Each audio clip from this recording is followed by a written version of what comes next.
A new era of fairies. The new generation of counter fairies. Will fairies rise again in order to become rogue meta in this current meta and format that we're in right now? Or will they remain the same tier 2 rogue garbage that they are now? Find out next time on Dragon Ball Z Kai. So as you guys can see from my little laboratory work here, that I've been working on many different builds, and I've been trying to crack down what I believe what I would take to a locals. I say depending on how, like, if you really want to take this to a regional like field, you should like bump up the rarities of everything, because if you have the highest rarities of the cards in this deck, then I feel the chances of you getting better hands are just so much more higher if you have the highest rarities, because those are the cards physically made with to be and to have much more quality in them. So if you're going to take this deck to a regional, then you should be buying the highest rarities, and most people are not going to do that. And if you want to take this to a locals, I feel that you really have to crack down on the different nooks and crannies of the deck. Now over here we have what I believe to be the essential flaw. Well, in the case of this, not the essential flaw, but in the case of these three, the essential flaw of the concept of the new counter fairies structure deck. A lot of the ideas revolve around this one card. Should you happen to not get access to this, you are legitimately fucked. That, like, if you don't get access to your Ariande, your deck's just not gonna run, right? So this guy right here is a brick, especially when you're trying to do the mods version. Maybe in the pure version, this idea will work a little bit better.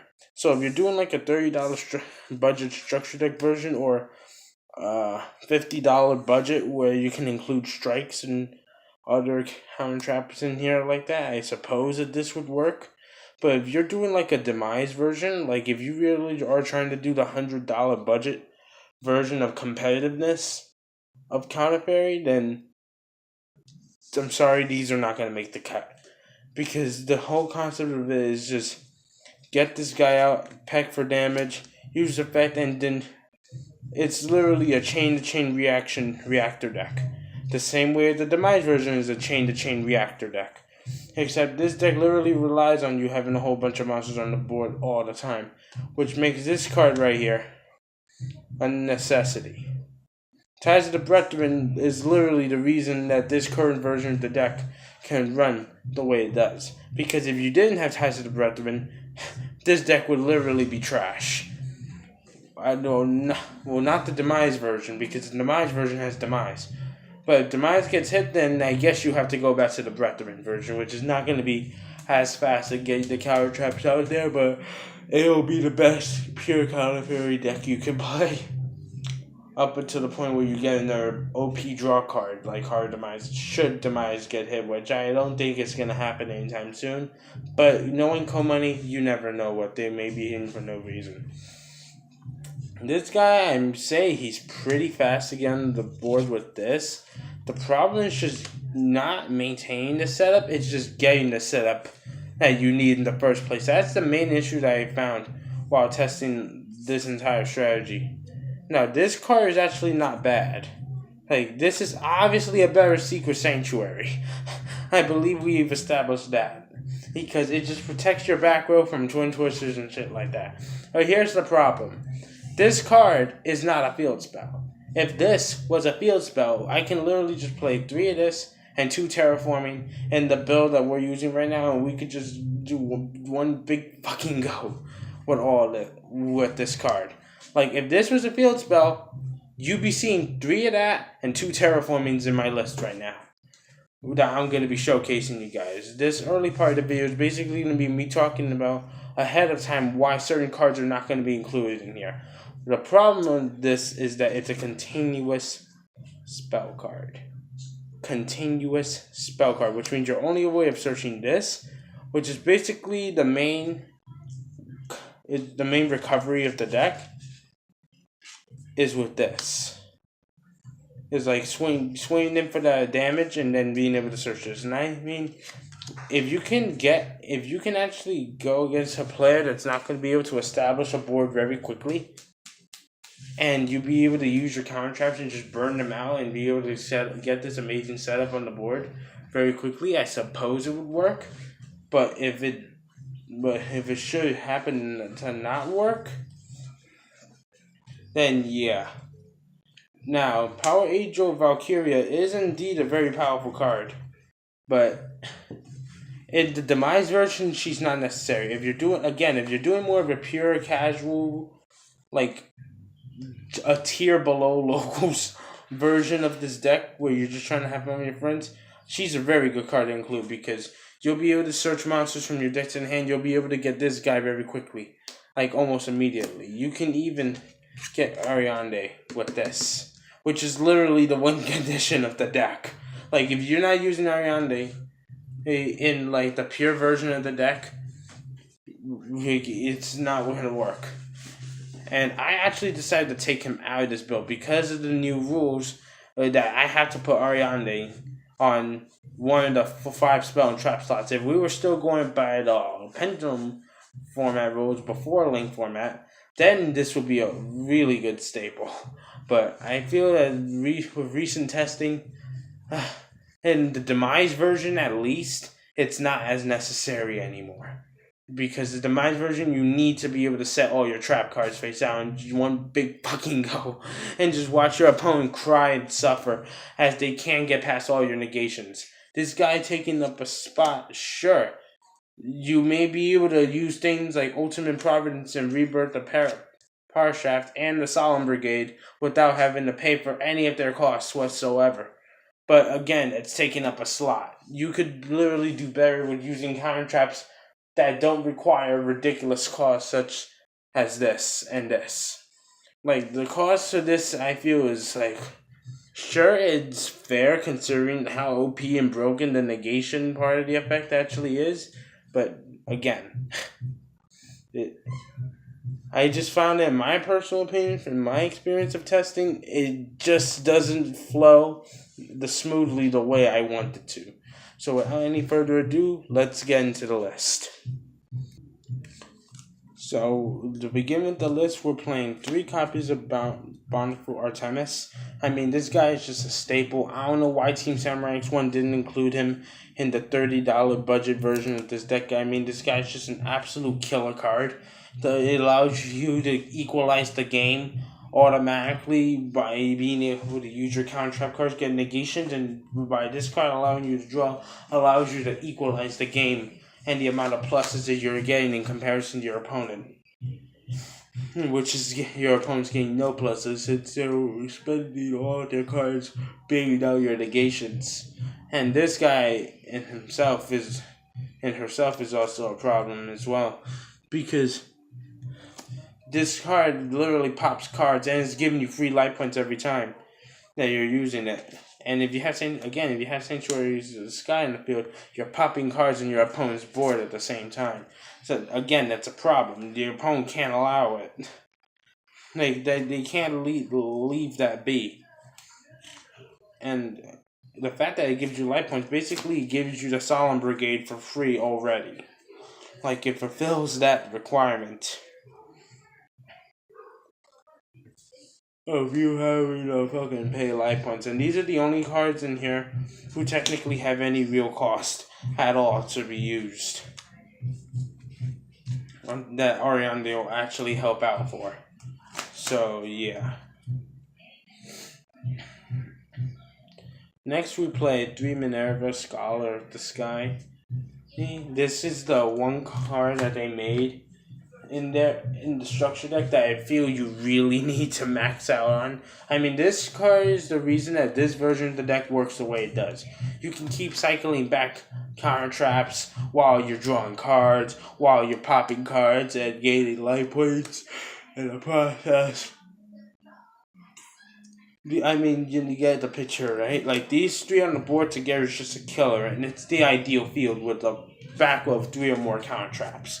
And then the last 2 monsters you play are 2 Doritos Herald of Heaven. you gotta play 2 of these guys because you gotta be able to get to your Sanctuary in the Sky right away. Again, if the Sanctum of Parashaft was a field spell and not a continuous spell, I would just take 3 of that, 2 terraformings, say fuck it, throw it in like that, and the deck will be even more broken than what my list is now. Like that's the dream list right there.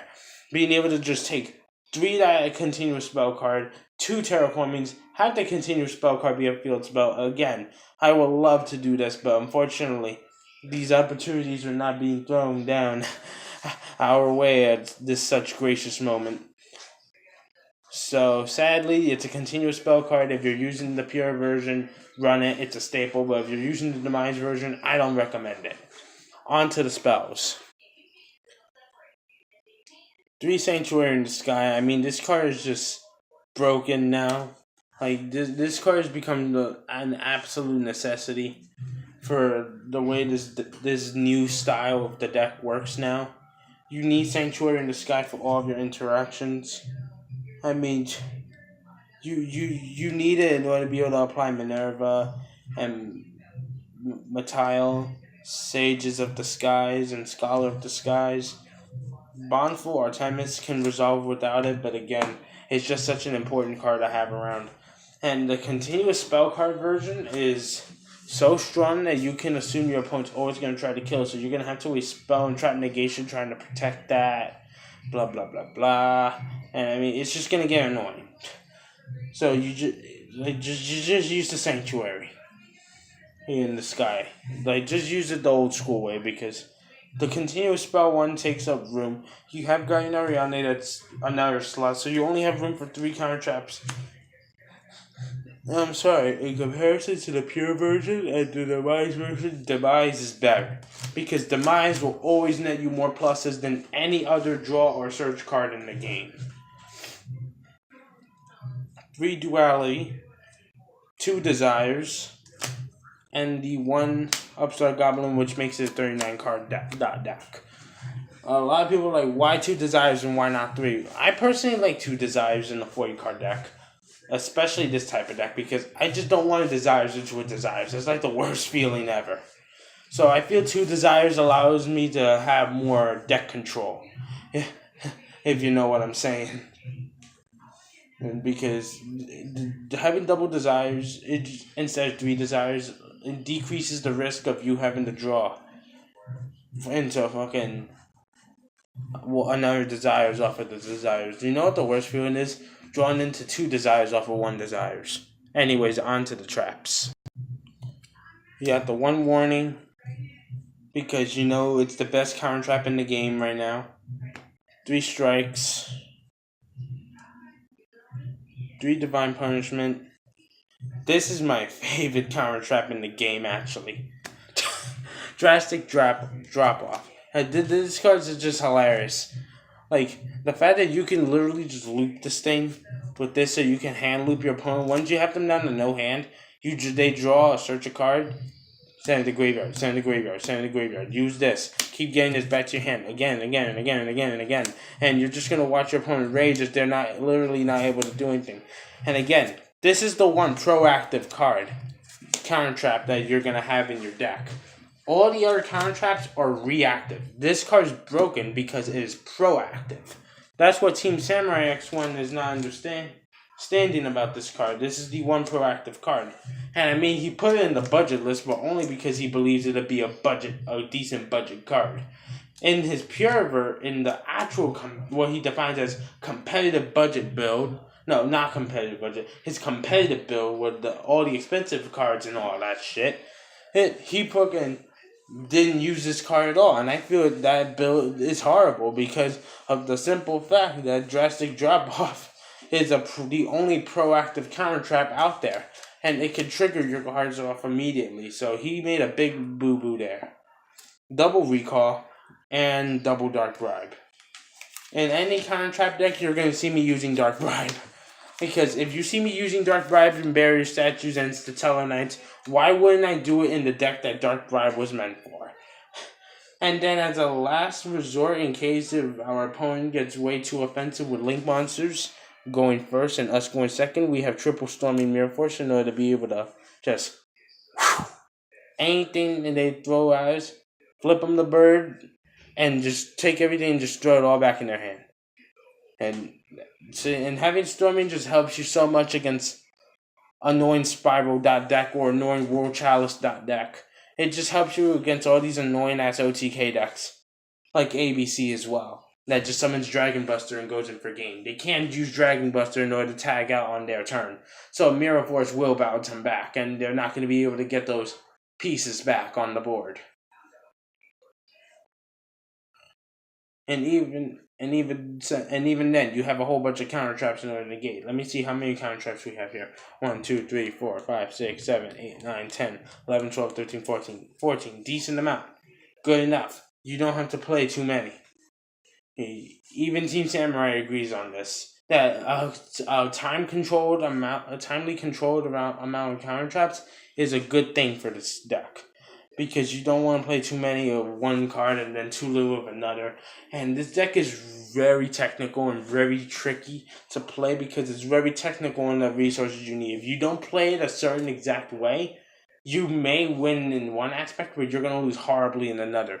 And that could cost you a tournament. And that can cost you a win in a tournament round.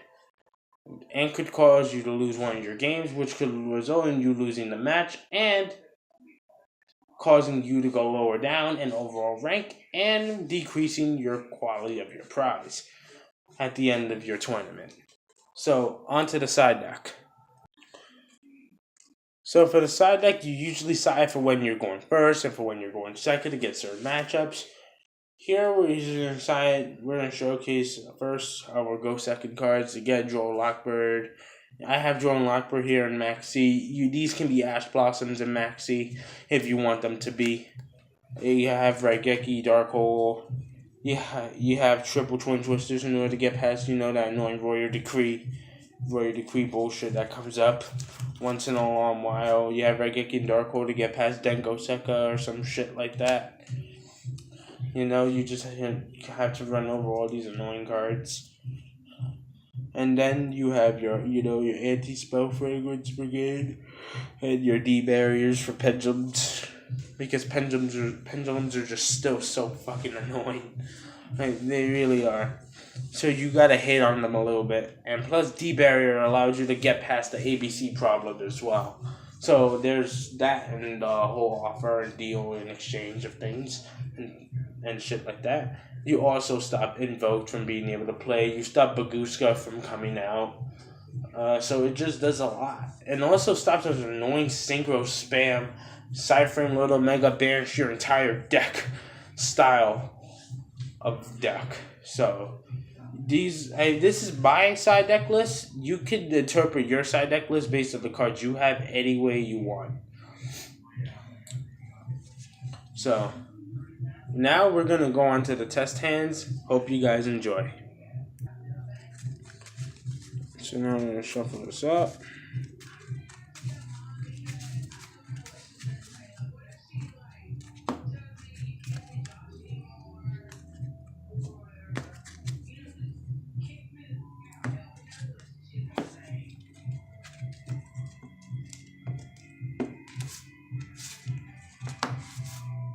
Let's see what we have here. Well, we can work with this, although it's not my most preferred hand. There's better you can do. Alright, you have the Sanctuary. You have, how do you pronounce the name? Meltile. You have the Solemn Warning and the Recall set face down. You have that. So at least you have something. Next turn. Beautiful. Chances are you're going to go through Warning at least. Next turn, you may be able to use this, and you draw, and you draw for turn. Okay, now we're actually getting somewhere. You'll be able to summon this, and just keep on developing from there. Let me see. They try to attack, storming. They try to do something, strike. Pop 2 cards in the field. Now you draw for him. Draw for turn. Normal, set. And okay, next turn, activate Chain Link 1, Chain Link 2. Well, Chain Link 1, Chain Link 2, Chain Link 3, Chain Link 4. Pop 2 cards, you draw. You get your strike back to your hand. No, not strike, warning. You get the warning back to your hand. You draw for your turn. Beautiful, proactive. And then you use your duality. Because you never special summon in this deck. You can normal summon that now. And it's just going to get really annoying and uncomfortable for your opponent. So they're probably just going to resign here. Unless they really know they have the out. Which is that normal summon of Denko Sekka, which wouldn't even work in this position. Since at this point Minerva would have so much attack points. So let's do 2 more test hands. To show the consistency of and the efficiency of the list.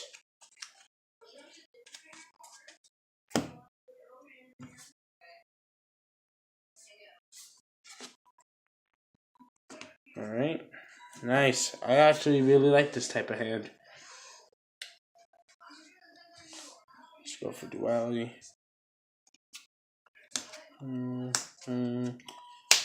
Alright, we'll go with Minerva.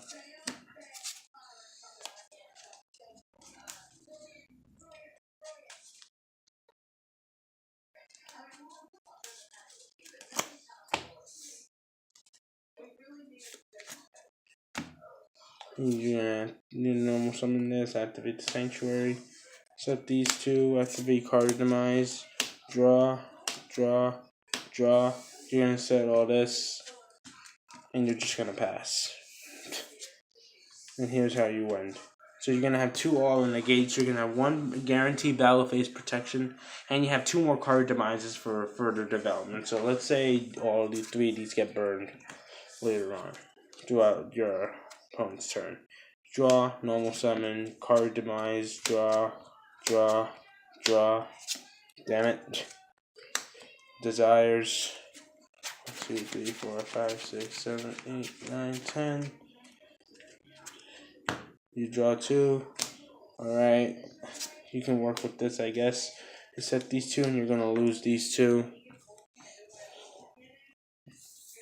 And then you have this demise for next turn. You're gonna draw your chances are you're gonna, and you see the development from here. You just develop your current traps and you just take it on from there. It's a very easy deck to learn and one of the easiest to master. It's perhaps the second easiest deck to learn after Barrier Statues. And one of the most annoying decks in the history of the game to play. Because you just are playing such a reactive deck the entire time. Every time your opponent does something, they have to stop and ask you, do you grant them permission to play Yu-Gi-Oh? And it's just an amazing feeling that you can get from that. Nice. Alright. Upstart. Nice. Desires. 1, 2, 3, 4, 5, 6, 7, 8, 9, 10. See what we banish. Alright, we can live with it. 1, 2. Oh, beautiful. We got the Divine Punch Man and the Sanctuary. So we're going to just activate that, settle this. We're going to hold off our opponent with this, and we're going to top deck this the next turn. Which makes this perhaps one of the most broken hands I've actually ever experienced with this deck.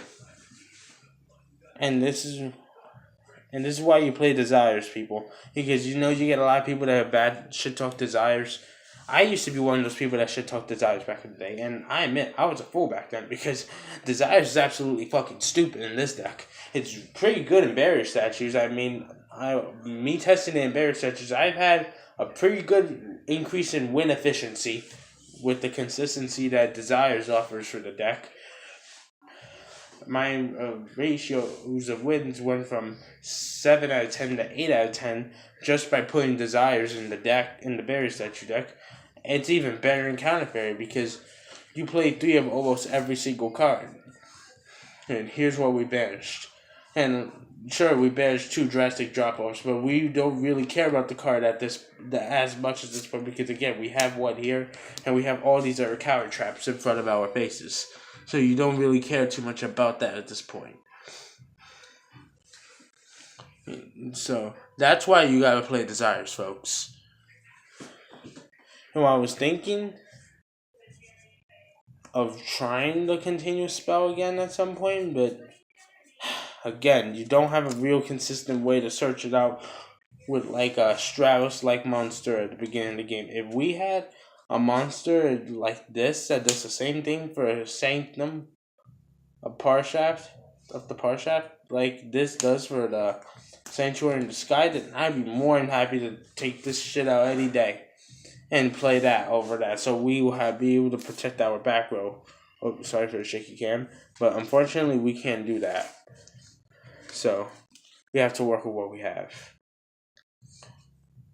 But guys, this is going to be a wrap on this video. I hope you all enjoyed my Counter Fairy deck profile. Yes, I know it was a little long, but you know how I like to go in depth on these types of videos, especially deck lists that I've never done before and I'm doing for the first time. As you know, I'm a really good deck builder.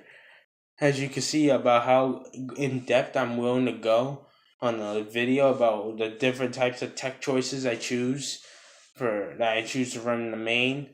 I mean, look at barrier statues. There are a lot of good tech cards that I put in there myself. Look at Pianissimo, for example. I put that card in there and decided that that was a good card for barrier statues. I'm the only player that plays Pianissimo and barrier statues to this day. At least I'm the only one that's currently active online that does it. I probably Gage does it, but he doesn't play online as much as he used to do before, because he has a life now. Unlike most of us plebs playing this game, but generally most barrier statue players don't play Pianissimo in the deck. You can rely on me being the guy to go out there and find those unorthodox or never heard of tech cards for you to play. So don't forget to like, share, and subscribe. Have a good night. Peace.